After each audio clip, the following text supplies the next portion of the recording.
Have you ever wanted to be in the movies, but you do not have the looks of Brangelina?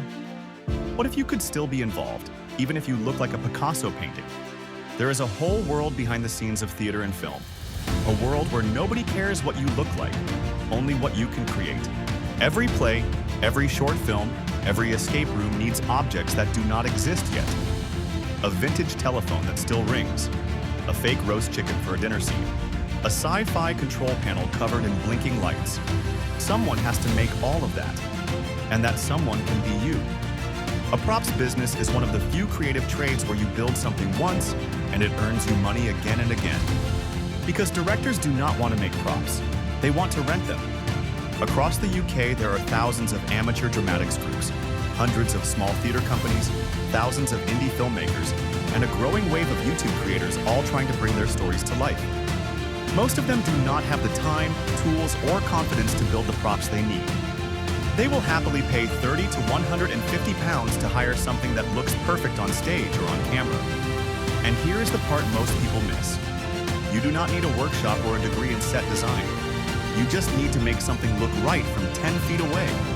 Foam board, acrylic paint, a heat gun, a glue gun, a bit of patience. That is enough to turn scrap into something that looks like it belongs in a West End show. Your first props will be simple. A wooden crate, a fake newspaper, a vintage sign, a foam sword. But the moment you list them online, you realize how much demand there is.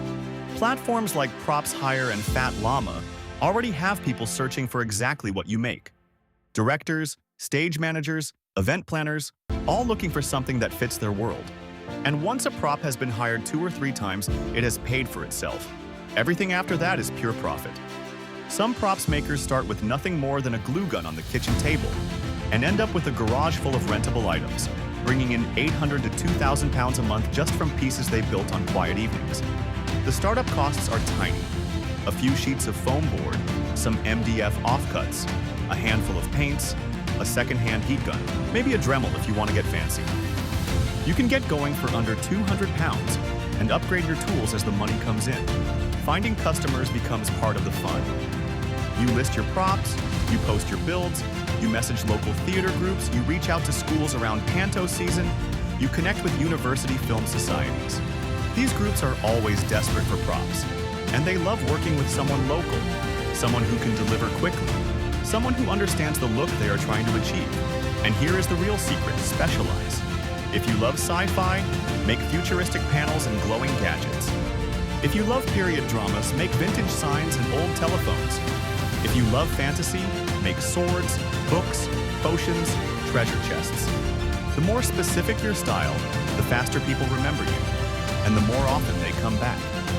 A props business is one of the few creative side hustles where your work becomes an asset. A library of objects that earns money while you sleep. A collection that grows in value every time you add a new piece. If you enjoy making things with your hands, if you like the idea of your creations appearing on stage or on screen, this is a business worth exploring. If you need startup capital for your first tools or materials, grab my free guide below. This is MicroBiz 365, giving you a new idea for a low-cost business every day of the year.